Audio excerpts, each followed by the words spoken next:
वाल्मीकि कृत रामायण में मंथरा की बहुत ही महत्वपूर्ण भूमिका बताई गई थी। उसी के कारण प्रभु श्री राम को 14 वर्ष के लिए वनवास भोगना पड़ा था।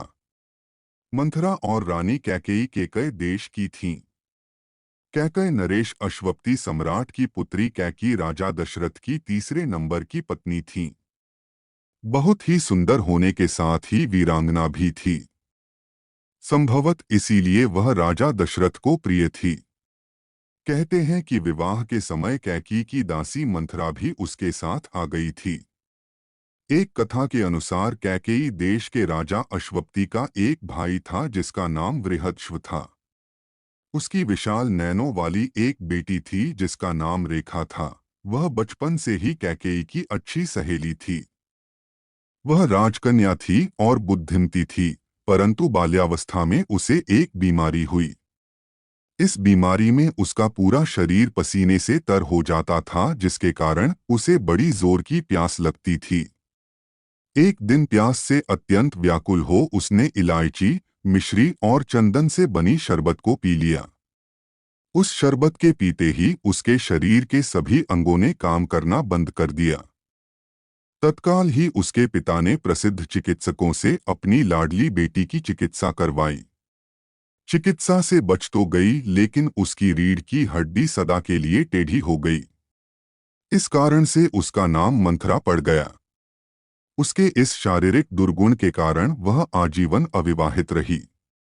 जब कैकेयी का विवाह हो गया तो वह अपने पिता की अनुमति से कैकेयी की अंगरक्षिका बनकर उसके राजमहल में रहने लगी। किंवदंतियों के अनुसार पूर्वजन्म में मंथरा दुंदुभ नाम की एक गंधर्व कन्या थी। एक अन्य कथा के अनुसार लोमश ऋषि के अनुसार मंथरा पूर्वजन्म में प्रहलाद के पुत्र विरोचन की कन्या थी। वाल्मीकि रामायण में इंद्र द्वारा भेजी गई अप्सरा माना है जो भगवान राम को वनवास दिलाने आई थी। महाराजा दशरथ ने जब चैत्र मास में अपने ज्येष्ठ पुत्र राम के राज्याभिषेक की बात की तो देवप्रेरित कुबरी मंथरा ने आकर कैकेयी को यह समाचार सुनाया। यह सुनकर कैकेयी आनंद में डूब गईं और इस समाचार के एवज में मंथरा को एक गहना भेंट किया। मंथरा ने वह गहना फेंककर कैकेयी को बहुत कुछ उल्टा सीधा समझाया।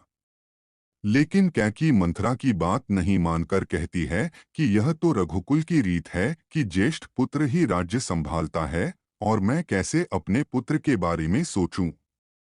राम तो सभी के प्रिय हैं। तब मंथरा के बहकाने पर कैकेयी को अपने 2 वरदानों की याद आई और कैकेयी के मन में कपट समा गया।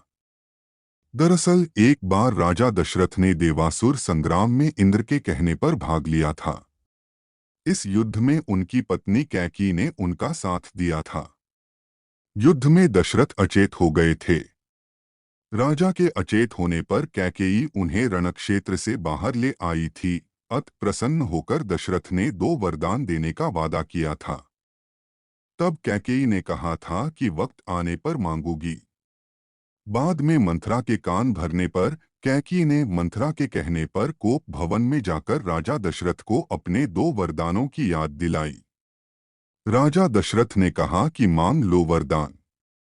तब कैकेयी ने अपने वरदान के रूप में राम का वनवास और भरत के लिए राज्य मांग लिया। यह वरदान सुनकर राजा दशरथ भीतर तक टूट गए। जब शत्रुघ्न को यह पता चला कि मंथरा के कारण ही मेरे राम को वनवास हुआ तो शत्रुघ्न ने कुबरी दासी मंथरा के कुबड़ पे लात मार दी थी।